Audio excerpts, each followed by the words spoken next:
बहुत बहुत बधाइयां महाराज। जन्माष्टमी का भी पर्व है, तो आप सभी को अभी से भगवान कृष्ण के जन्म महोत्सव की बहुत बहुत बधाई। जन्माष्टमी और भगवान कृष्ण का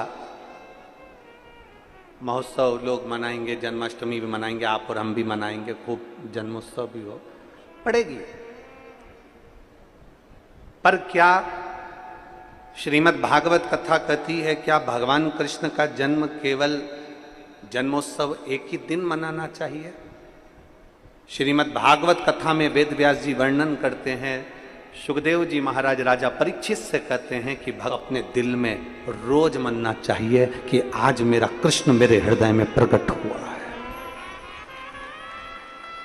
आज मेरा कृष्ण मेरे हृदय में प्रकट हुआ है, आज मेरा कृष्ण मेरे नगर में प्रकट हुआ है, आज मेरा कृष्ण मेरी रोमावली में प्रकट हुआ है, आज मेरा कृष्ण मेरी चित्तवृत्ति में प्रकट हुआ है, आज मेरा कृष्ण मेरे नैनों में प्रकट हुआ है, आज मेरा कृष्ण मेरी श्रवण शक्ति में प्रकट हुआ है, आज मेरा कृष्ण मेरी श्वासों में प्रकट हुआ है, आज मेरा कृष्ण मेरे हृदय में, मेरी चित्त में, मेरी वृत्ति में प्रकट हुआ। केवल साल में एक दिन भगवान कृष्ण का जन्मोत्सव नहीं, रोज प्रतिदिन अपने भीतर भगवान के प्रागट्य का जन्मोत्सव होना चाहिए। उसी तरह लोग कहते हैं कि सावन का महीना है तो मुझे मंदिर जाना है, सावन का महीना है तो मुझे त्रिपुंड लगाना है, सावन का महीना है तो मुझे शंकर का गुणगान करना ना। प्रतिदिन, प्रत्येक घड़ी, प्रत्येक पल, प्रत्येक क्षण भगवान शिव को समर्पित होना चाहिए, प्रत्येक पल। तो शास्त्र कह रहा है कभी भी मंदिर में, यहां तक शास्त्र कहता है आपके घर में आप भगवान का दर्शन कर रहे हो तो भगवान का दर्शन करते समय में भी आपके नेत्र बंद नहीं होना चाहिए, नैन मिलाइए। आपको पहले भी कथा में 5 दर्शन कहे। कितने दर्शन? 5।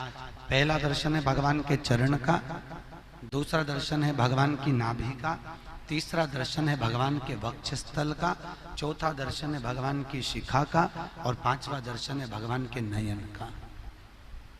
ये 5 दर्शन है।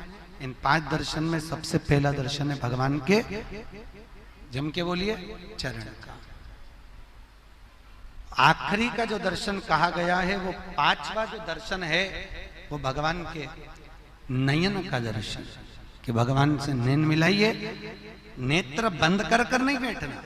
जो नेत्र बंद कर कर बैठे, भागवत कहती है साधना वो है जो परमात्मा की भक्ति को, भगवान के मुखाग्रविंद को, कि तेरे नयनों को मैं निहारती रहूं, तेरे मुखड़े को मैं देखती रहूं और तेरे ही नैनों में मैं समाहित होती चली जाऊं, वो साधना है, वो दर्शन है, वो दर्शन की मूलता है महाराज।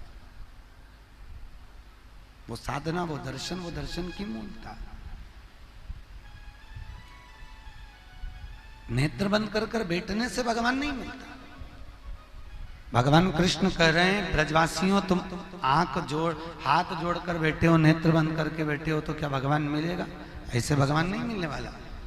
भगवान को पाने का सबसे सुंदर तरीका है, भगवान की भक्ति को धारण करो, हृदय में उतारिए, चित्त चिदानंद वृत्ति में उतारिए। भगवान हिंदू धर्म में मूर्ति की पूजन बताइए, तो मूर्ति की पूजन क्यों बताई?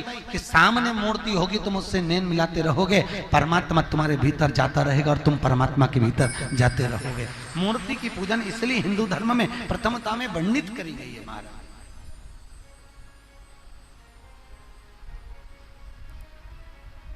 मूर्ति की पूजन का इसलिए क्रम कहा गया कि भगवान के सामने बैठो।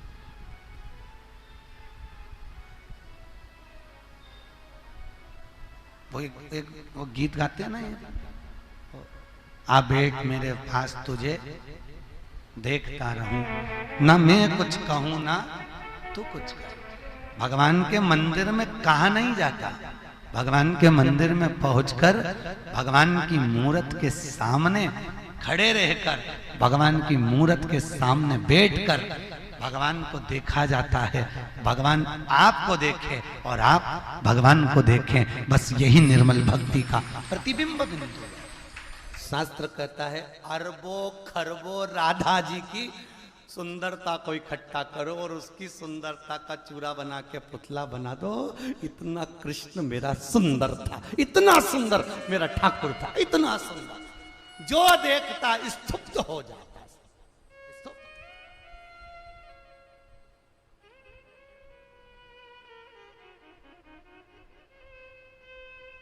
फिर वही वाली बात आ गई, लुट गई रे सांवरिया भाई, फिर आके तेरी जती पुरानी फिर लुट गई। इतनी सुंदर, बहुत सुंदर।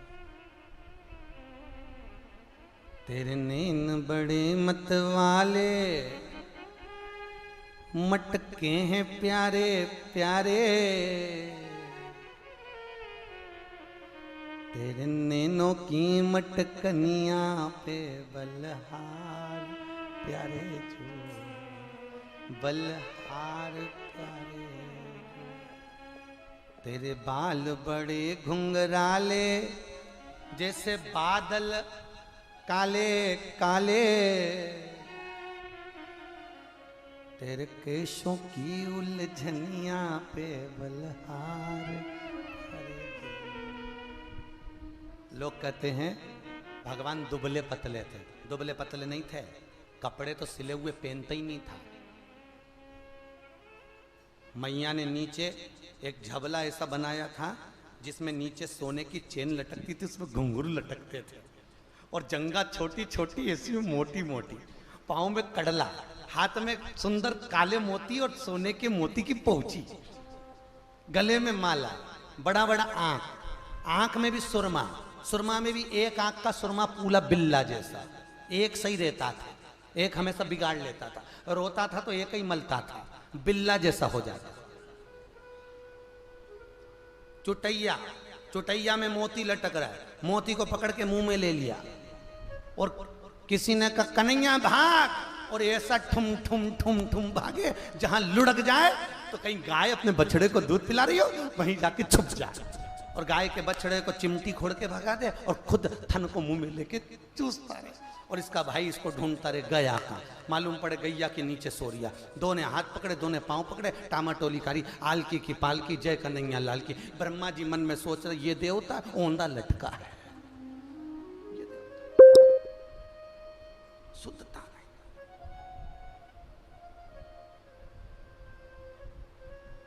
तेरे पांव बड़े मतवाले, ठुमके हैं प्यारे प्यारे,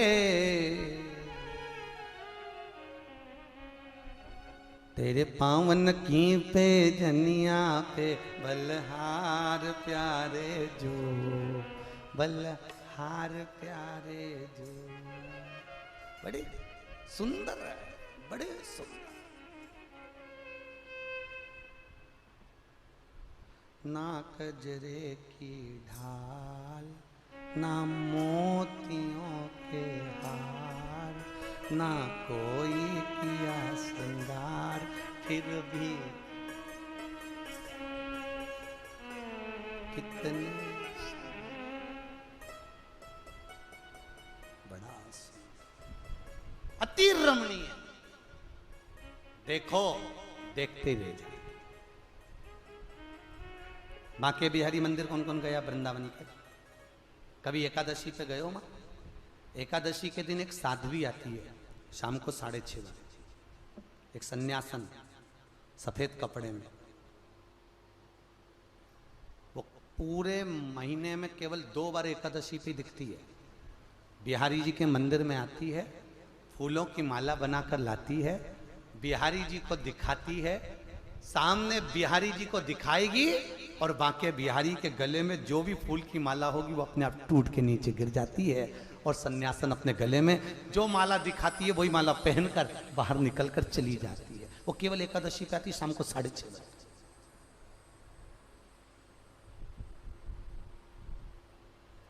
अब क्यों टूट रही माला? क्योंकि भगवान को जो सन्यासन निहार रही है वो भगवान को देखकर कुछ तो टोना मार कर जा रही है। अरे कौन सी न मार दौरी टोना, मेरो मचले शाम सलोना, दूध न पीवे काना दैया न खावे, नित नित मचले शाम सलोना, कौन सी न मार दौरी।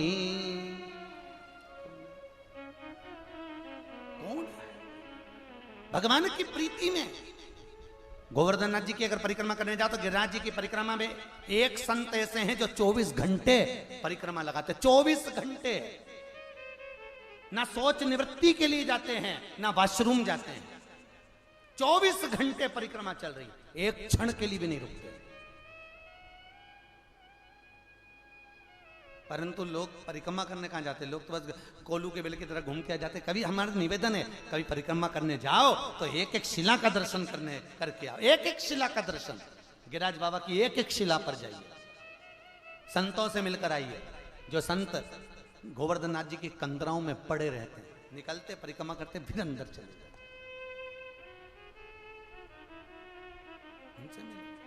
अब सब हाथ जोड़कर बैठे हैं। गोवर्धन नाथ जी प्रकट कहां हुए? नहीं हुए प्रकट, हुए ही नहीं।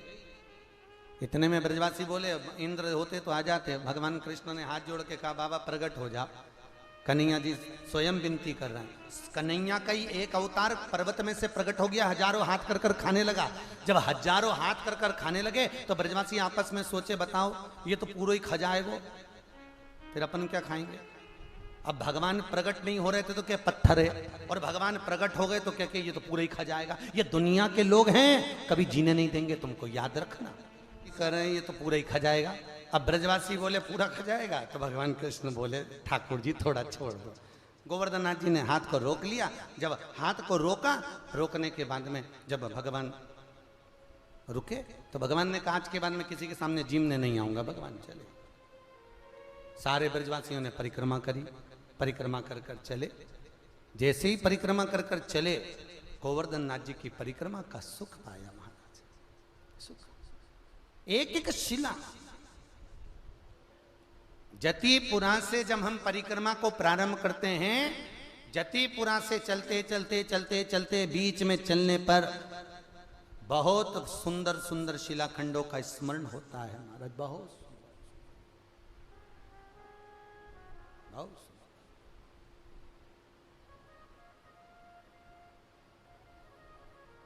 और आपका जो भाव है वो गोवर्धन नाथ जी के प्रति समर्पित कर कर परिक्रमा जब भी करो, बड़ी अलमस्ती में धीरे धीरे गिरिराज जी का स्मरण करते करते।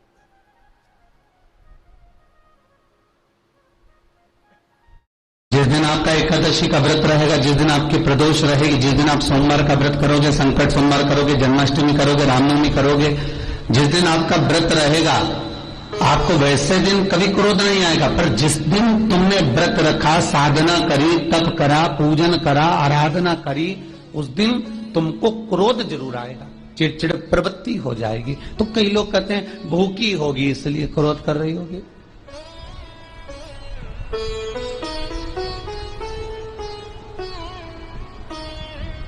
कई लोग कहते हैं कि भूख लग रही होगी इसलिए चिड़चिड़ प्रवृत्ति हो गई होगी। नहीं नहीं भाई, भूख से उसका कोई ताल्लुक नहीं है, क्योंकि रोज कोई जरूरी है कि वो इतना खाती हो कि नहीं खाती हो। कभी कभी तो दिन भर भूखी रह जाए तो भी क्रोध नहीं है। उसका कारण केवल इतना सा है कि उसका जो भजन का तेज पुंज है, उसके भजन का जो तप साधना है, वो इतनी प्रबल हो जाती है कि देवताओं को, इंद्र को बोलना पड़ता है कि इंद्र इसने 16 सोमवार कर लिए, इंद्र इसने मंगलवार कर लिए, इंद्र इसने ये व्रत पूरे कर लिए, और अगर इसके व्रत ये पूरे हो जाएंगे तो वर देने के लिए जाना पड़ेगा।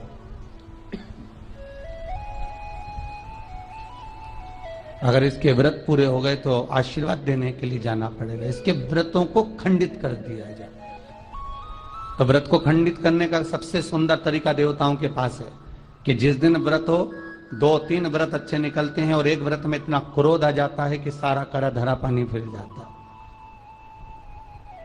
देवता क्रोध दिलाते हैं। फिर क्या करना? तो शास्त्र कहता है कि जिस दिन आपका व्रत है उस दिन एक काम जरूर करना कि भगवान का मंत्र जाप कर कर, भगवान का स्मरण कर कर, कटोरी में जल लेकर, पात्र में जो जल रखा हो, पूजन पाठ करते समय, स्मरण करते समय वो जल का पान अवश्य करें।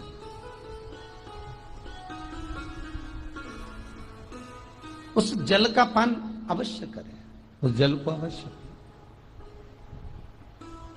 क्या होता है जल का पान करने से?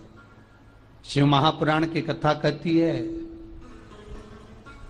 चाहे आप हनुमान चालीसा पढ़ें, चाहे आप राम रक्षा स्तोत्र पढ़ें, चाहे आप देवी कवच करें, चाहे आपकी मर्जी पड़े, जो पाठ पूजन करें, बस एक निवेदन है, पूजन पाठ करते समय एक कटोरी में, तांबे के कलश में, एक गिलास में जल अपने नजदीक में जरूर रखें।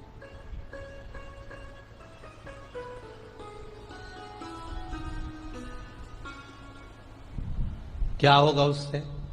आप जितना पाठ करेंगे, आप जितना पूजन कर रहे हैं, आप जितनी आराधना कर रहे हैं, आप जितनी साधना कर रहे हैं, आप जितना तप कर रहे हैं, आप जितना हनुमान चालीसा, दुर्गा चालीसा, राम रक्षा स्तोत्र, यमुना अष्टक, गोवर्धन चालीसा, जो भी आप जप रहे हैं, जो भी आप सर्वोत्तम जी का पाठ करें, आप जिस भी पाठ को कर रहे हैं, उस पाठ को करते समय अगर जल तुम्हारे पास में रखा हुआ है, तो तुमने जब पाठ किया तो उसका जो तात्विक अंश है वो जल के अंदर जाएगा, और वो जल जब हम ग्रहण करेंगे